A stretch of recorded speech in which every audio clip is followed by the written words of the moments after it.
What's up? Ici William Cristofaro, bienvenue au podcast du cerveau qui roule. Aujourd'hui, nous avons un invité du Québec et de Québec sous le nom de Éric Saint-Laurent, une légende qui fait des films au Québec depuis plusieurs années. Donc, sans plus tarder, je vais laisser l'épisode parler pour elle-même.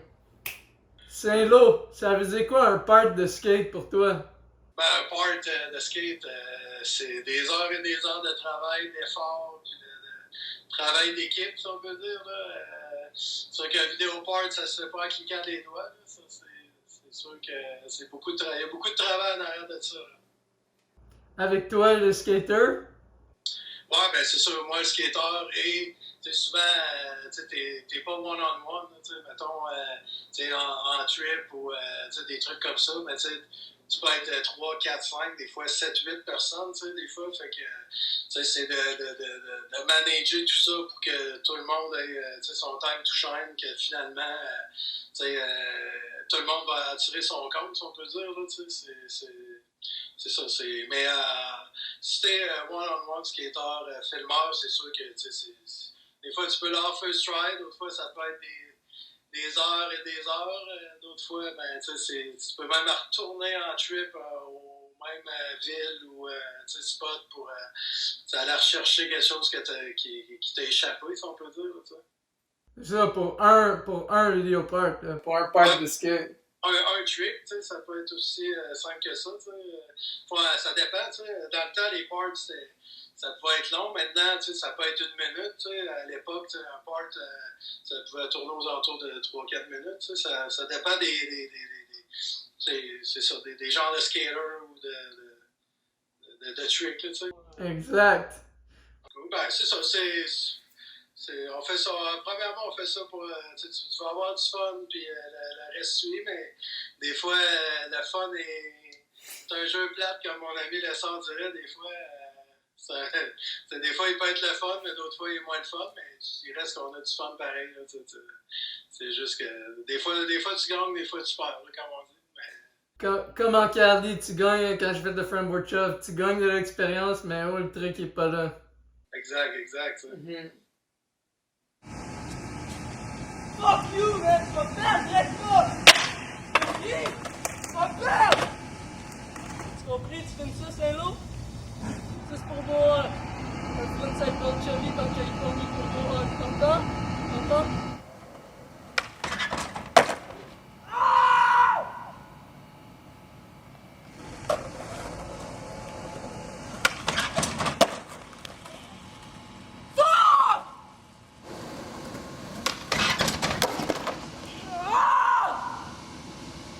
C'était quoi les vidéos qui étaient comme sur répétition quand tu étais plus jeune?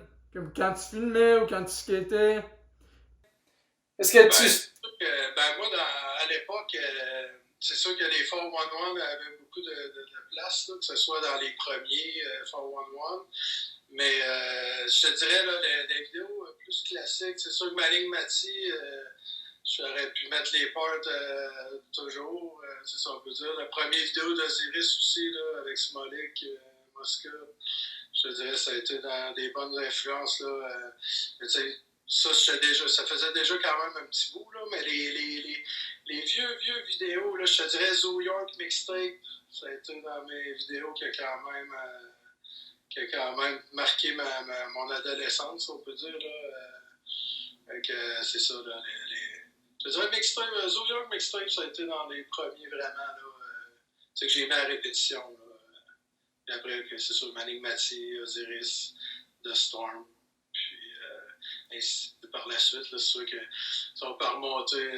C'est sûr que la caille avait marqué aussi son époque, mais déjà, la caille, ça faisait déjà. C'est quand même assez récent par rapport à ça que je te dis là, du passé. Vraiment, il y a quand même un bon gap. Mais tu sais, si on y va. Mais non, je te dirais, là, les premiers, c'est Mixtape, Manning Matty, puis c'est ça, Osiris. Nice. Puis est-ce que c'est à partir de là que t'as trouvé comme la façon que tu voulais filmer ou comme tes influences pour faire tes vidéos ou c'est venu plus tard? Non, ben, mes influences, je dur à dire pour vrai. Ça s'est fait comme tout seul pas mal. Là. C'est sûr que mes influences, tu sais, que moi je viens de Rimouski dans le fond, puis tu sais, on, on avait peut-être moins accès, là, peut-être, tu sais, il y avait, c'est ça, Alternative Sport, là, il y avait un shop de skate qui est venu par la suite, mais avant ça, c'était peut-être justement, il fallait qu'on monte à Québec, tu sais, au Exo, des trucs comme ça, tu sais, pour avoir accès, mais ça peut, je te dirais comme le Iceberg, ça a été un de en VHS, ça, c'est la vidéo du FC Iceberg. C'est là que j'ai découvert aussi, là, tu sais, même les Québec rétrospect, je te dirais, là. C'est ça, c'est des vieux vidéos, hein, comme Ouais, des vidéos de Québec, que nous, ben, on réussit à avoir là, à Rimouski. Puis, tu sais, l'accès à l'information n'était pas pareil, mettons, à l'époque. Là, tu sais. Puis, tu sais, c'est ça, tu avais le VHS, puis, tu sais, c'était la seule manière que tu peux voir les films, si on peut dire, c'est d'avoir la cassette. Tu sais. Puis, non, mais c'est ça, tu sais, je te dirais, mes influences, c'est ça. C'est sûr que avec mes chums d'enfance, là, on a commencé jeune aussi à se filmer, puis c'est là que ça a parti pas mal. Est-ce que vous filmez avec une grosse caméra VHS, avec Jordan? Moi, ça a parti avec la caméra à mon père, dans le fond, parce que mon père filmait mes parties, tu sais, jouer au hockey. Puis mon père avait acheté une caméra, puis il filmait, puis tout ça au hockey. Puis moi, ben c'est ça, j'ai comme, tu sais, j'ai emprunté sa caméra, je me suis blessé, je m'étais blessé jeune, puis je m'étais déchiré des ligaments, dans le fond, ce qui est en snow, dans la cheville, puis j'ai été comme 1 an arrêté. Puis pendant ce temps-là, pour suivre mes chums, ben, j'avais pris la caméra à mon père, puis je filmais mes chums, puis tout ça. C'était une manière un peu de rester connecté avec ma gang, puis c'est ça. Puis tu sais, dans un de mes chums, Rouleau, Sébastien Rouleau, puis je sais peut-être tu le connais, mais en tout cas, c'est l'ami à Léo, dans le fond, tu connais, puis aussi. J'ai rencontré cet été Seb Rouleau.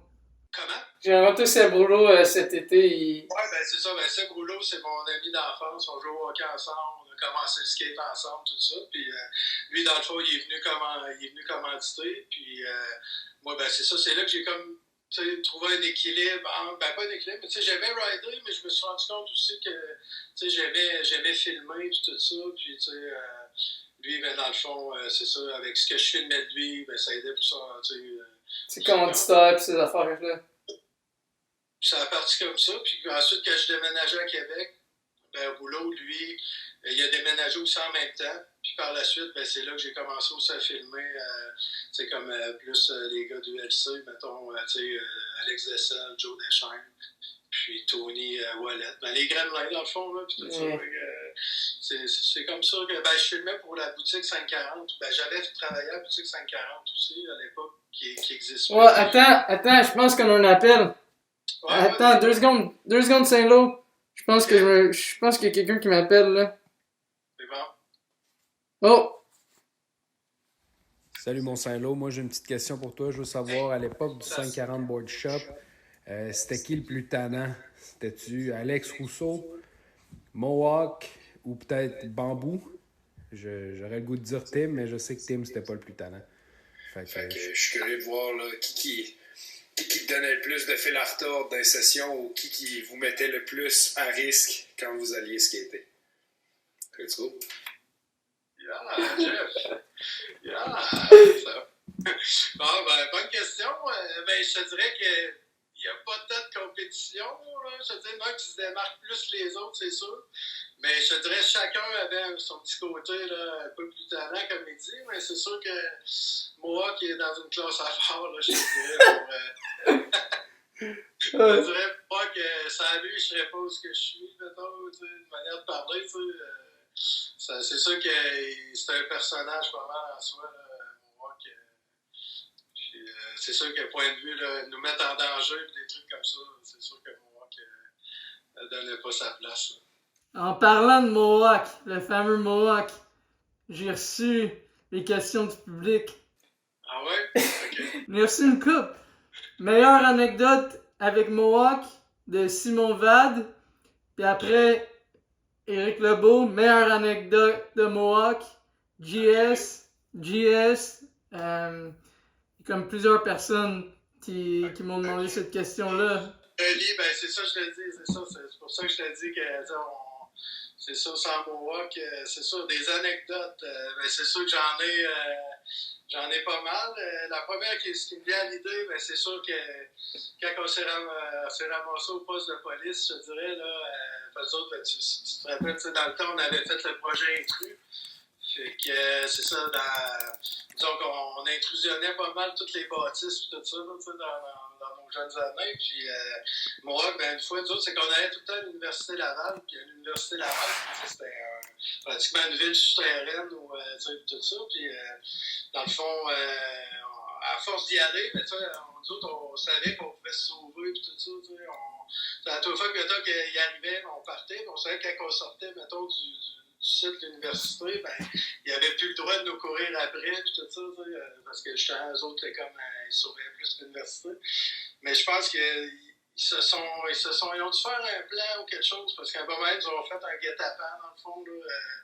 Ils étaient arrivés, puis c'est ça, là, ils nous avaient pogné, ils étaient arrivés par toutes les issues de secours, puis les sorties, puis tout ça, puis ils nous avaient pogné, puis finalement, on avait fini au poste de police, puis on avait eu des amendes, puis ils nous avaient tous séparés dans des salles d'interrogatoire, chacun de notre bord, tout ça. Puis, disons on avait eu quand même assez.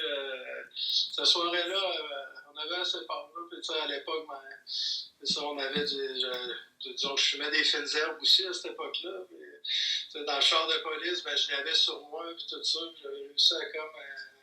Pitcher ça dans le char de police, dans un petit trou. En tout cas, des missions impossibles un peu, là, je te dirais. Là.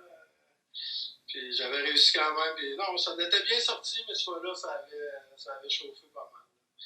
Sinon, ben, des histoires à Vancouver avec Mohawk, je venais. Mettons, j'allais 2 semaines voir Mohawk à Vancouver. Je pouvais être. Sur 2 semaines, on déménageait 3 fois. Puis, on se retrouvait dans des apparts, pas de meubles, pas rien, puis mon lit c'était mon linge sale avec mon oreiller c'était mon bagage, là, ça veut dire, puis c'est 2 semaines on peut déménager 3 fois, puis j'amenais mon Mohawk aussi, là, on allait manger dans les places d'itinérants, sur la Sting puis tout ça, mettons. Mohawk il travaillait pas, ou des trucs comme ça, pour qu'ils puissent skater, ben, je nous payais le repas, puis on allait manger avec les itinérants, des trucs comme ça. On pouvait se ramasser dans un temple hindou pour avoir un repas, il fallait faire la prière avant de. C'est des anecdotes comme ça avec Mohawk, ben, je pourrais en parler toute la nuit, là, mais des trucs comme ça, là, je te dirais, là, disons qu'on s'ennuie pas. Fait qu'évidemment, ça c'est des histoires incroyables avec Mohawk, mais Mohawk est ressorti comme genre vraiment plus comme JS, il veut savoir c'est quoi la meilleure histoire avec Mohawk. Déjà, t'en as nommé, mais selon toi, pour toi, est-ce que autre que Intrus comme avec Mohawk? Ben c'est sûr à la base, c'est sûr Mohawk, on a une relation privilégié dans le sens que ça a été pas mal le premier petit frère un peu que j'ai eu, si on peut dire. Mais histoire, c'est sûr. T'as déjà répondu aux questions que je t'ai dit, c'est incroyable, là. Puis c'est vraiment légendaire, Mohawk, toi. Non, c'est ça, on est comme un duo, si on peut dire, mais c'est ça qui s'est collé d'autres mondes avec nous. Puis d'autres ont pris leur envol, si on peut dire. Ce serait quoi l'intrus? Morgane, je veux savoir, c'est quoi l'intrus le plus sketch que t'as fait? Ce serait-tu lui que tu viens de nommer? Non, ben, je te dirais le plus sketch. Je te dirais lui peut-être qu'on était le moins safe, dans le fond. Ben, justement, c'est. Ben, il y en a 2, en fait. C'est sûr que Arrache ta mère, c'était une bâtisse un peu désinfectée, tout ça.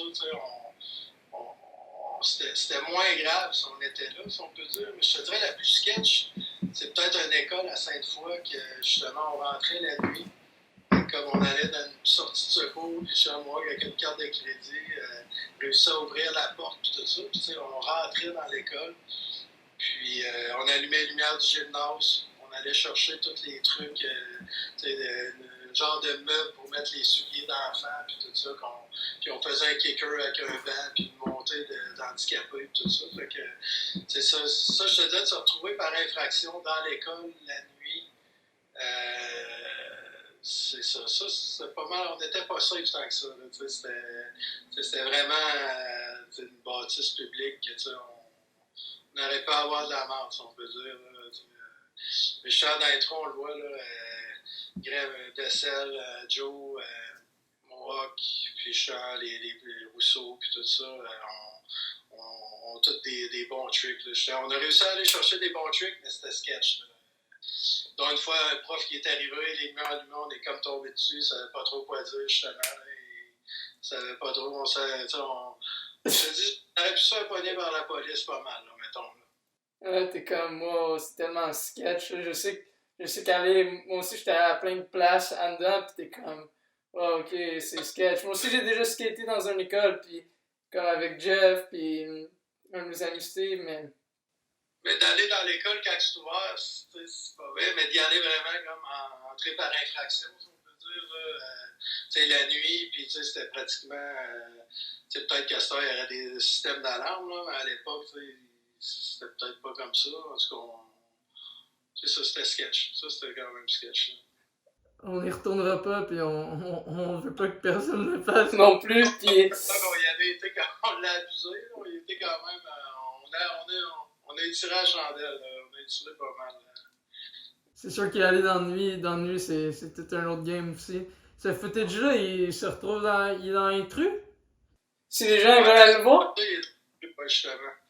Puis, c'est ça. Il y a comme une part dans l'intrus de cette section-là. C'est comme le kicker ouais, avec le. Justement, ouais, exact. Mm-hmm. Mais Arrache ta mère, t'es quand même sketch aussi, là. Ça, c'était. Ça, c'est la bâtisse, là. C'est un autre gymnase. Mm-hmm. C'était une cuisine, tout ça. Puis on avait été sur un étage. Mais lui, c'était plus. C'est ça, c'était sketch dans le sens que. C'était sale, là.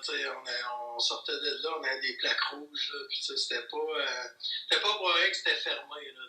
Il y avait des champignons là-dedans. Puis pour vrai, Arrache-ta-moi aussi, ça donnait pas sa place. Je te dirais, en termes d'autres, c'était plus entré par infraction, puis Arrache-ta-mère, c'était plus côté, là, c'est sketch parce que c'était pas propre, là, Ouais.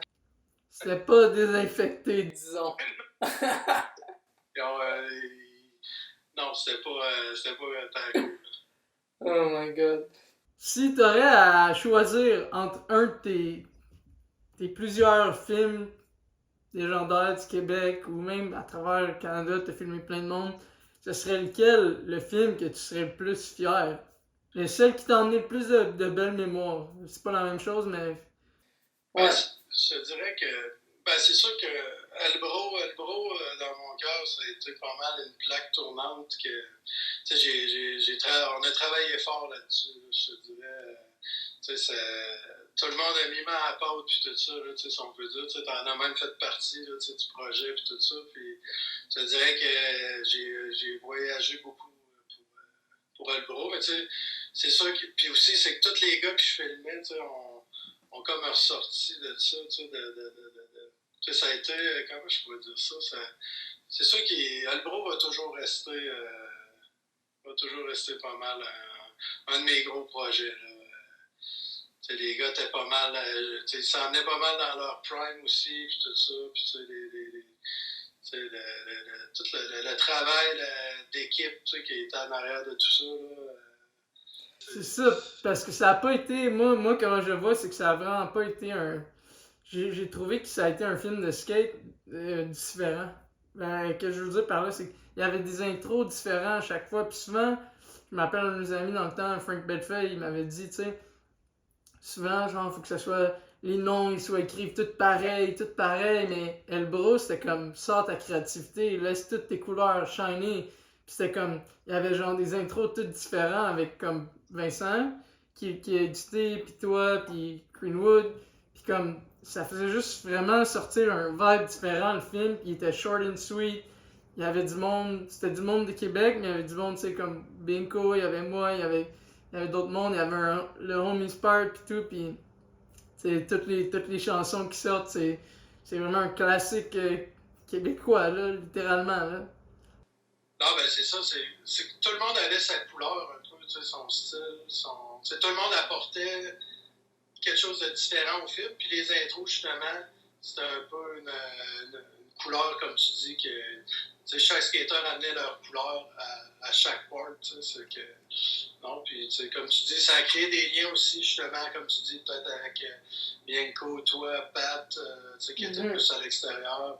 C'est sûr que tu avais les gars de Québec, tu sais, Mohawk Morin, Jean Raff, tu sais, Brown, tu sais, les gars avaient vraiment chacun leur section, puis chaque section était, tu sais, comme tu dis, avait sa couleur, mais tu sais, c'est ça, je te dis, c'est comme le mélange de tout ça là, qui a fait que, tu sais, c'est ça. Tout le monde a travaillé super fort, puis ont cru au projet, puis ça a donné vraiment, tu sais, même aussi, là, Boisvert, puis Lacan, justement, les deux, puis plus moi, puis tu sais, ça a été comme, ça, je te dis, un gros travail d'équipe qui a ressorti.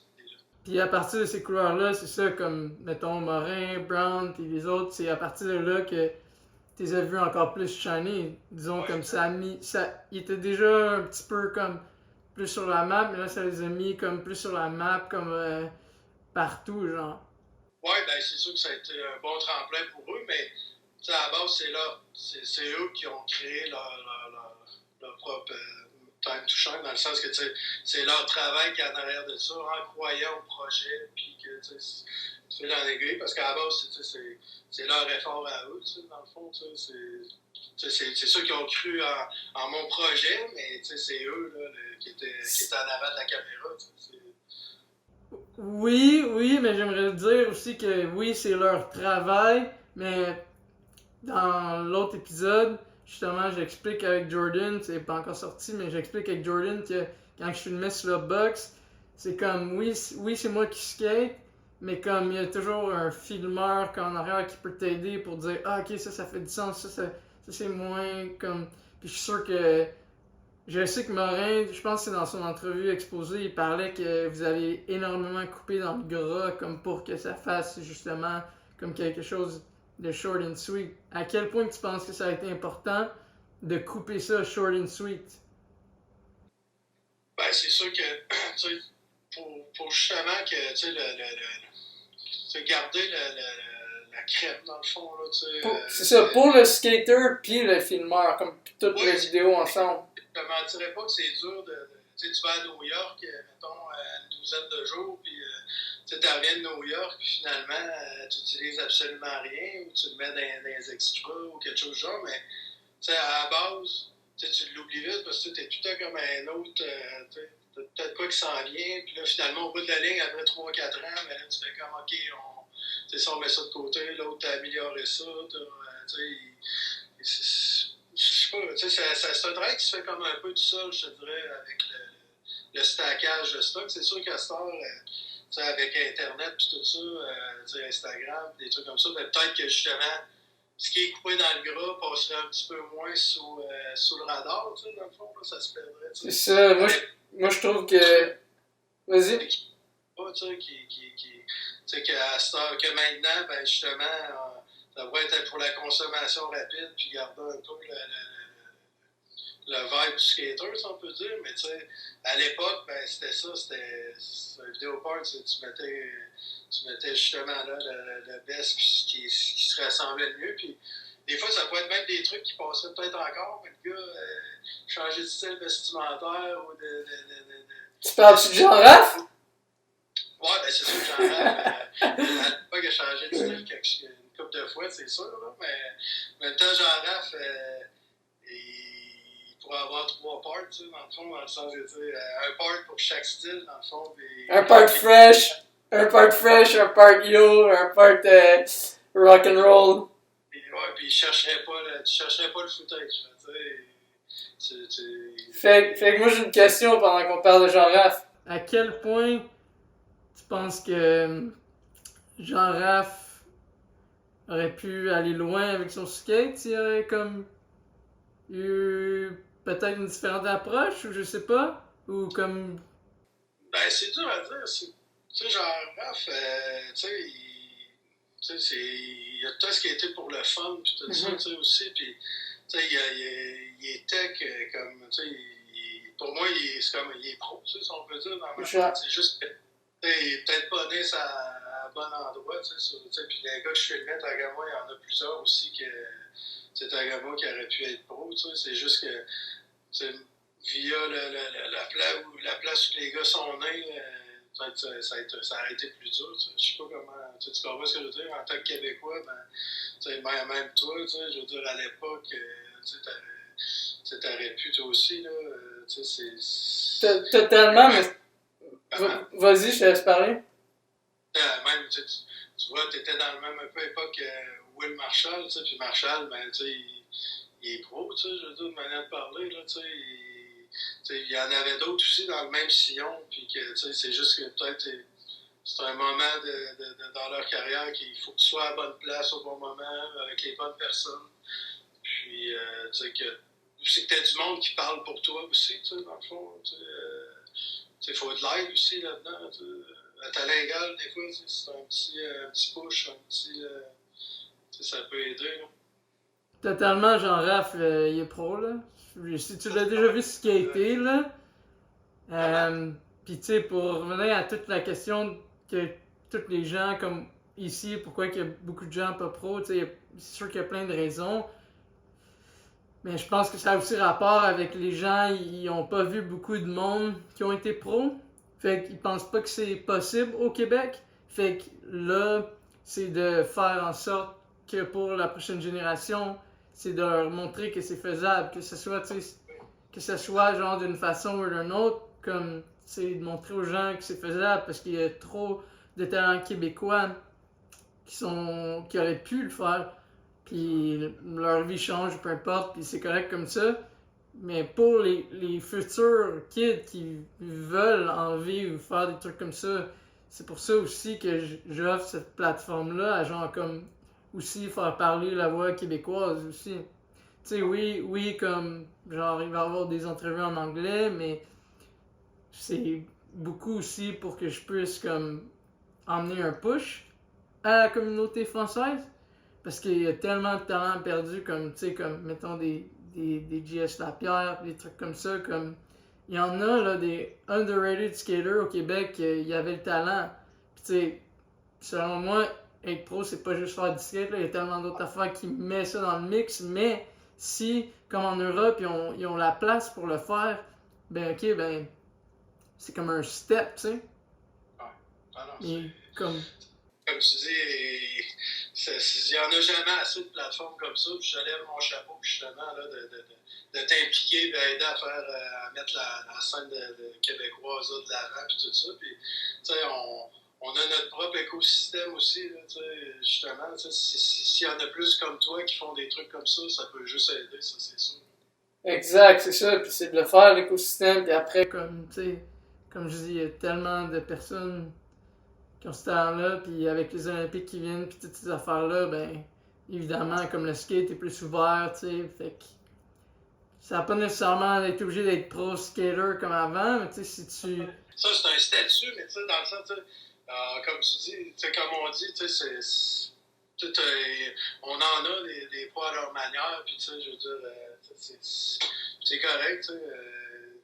Comme tu dis, tu sais, comme j'en reste un talent naturel, il y en a d'autres, c'est par leur travail, il y en a d'autres, c'est par leur tricks, par leur. Tu sais, de plus en plus, là, même avec les réseaux sociaux, on le voit, là, tu sais, des gars qui ressortent du lot, puis, tu sais, quand je pense, justement, tu sais, comme Morin il a aidé aussi Morgan. Puis tu vois que Morgan, lui, c'est comme en 2.0, dans le sens que, tu sais, il va se rendre, tu sais, déjà, il skate en Cali avec des gars, tu sais, il voyage avec ça, puis tu sais, et Morgan, je pense que c'est un exemple qui peut être sur la bonne voie pour peut-être atteindre, puis aider à ouvrir des portes, justement, tu sais. Exact, pour créer comme que c'est possible, puis ces affaires-là. Exact. Puis pour moi, man, puis Rod, il m'a pas appelé encore, là, je sais pas pourquoi, mais je sais pas, il va sûrement appeler quand ça va être Morgan qui va venir sur le pod. Ah, regarde. C'est pas même. Peut-être. Donc, tout un épisode. J'espère que vous avez apprécié. Moi, en tout cas, j'ai vraiment apprécié ma conversation avec Éric Saint-Laurent. On a parlé encore plus longtemps. On a parlé pendant 1h40 de temps. Donc, restez à l'affût pour les deuxièmes parties. Souvent, qu'est-ce qui arrive, c'est que je pose les questions que j'ai, puis je rajoute des questions du public si, tout dépendamment, on parle de quelque chose. Donc, des fois, la première partie peut être plus longue, des fois un petit peu moins longue, mais les deuxièmes parties s'en viennent. Ça a été beaucoup de montage, puis de comme, ok, on le fait comme ça fonctionne. Donc, il y a plein de deuxièmes parties qui s'en viennent. La deuxième partie de Jesse est sortie, et il y en a une pour Jordan, il va en avoir une pour Saint-Lô, il va en avoir une pour JS. Puis dans le fond, tous les prochains invités qui s'en viennent. Donc, merci énormément, je suis vraiment stoked de pouvoir faire ça. C'est vraiment cool de pouvoir parler avec des personnes que je connais en fait. Puis juste pouvoir offrir ça au Québec. Puis juste, même moi, de regarder ces épisodes-là pour faire oh wow, dude, c'est cool de savoir certaines affaires. Il y a des choses que je sais déjà, il y a des choses que je sais pas. Donc, je pose des questions justement pour que vous puissiez avoir la réponse aussi. Donc, sur ça, merci encore une fois, puis on se voit sur le prochain épisode. Yeah!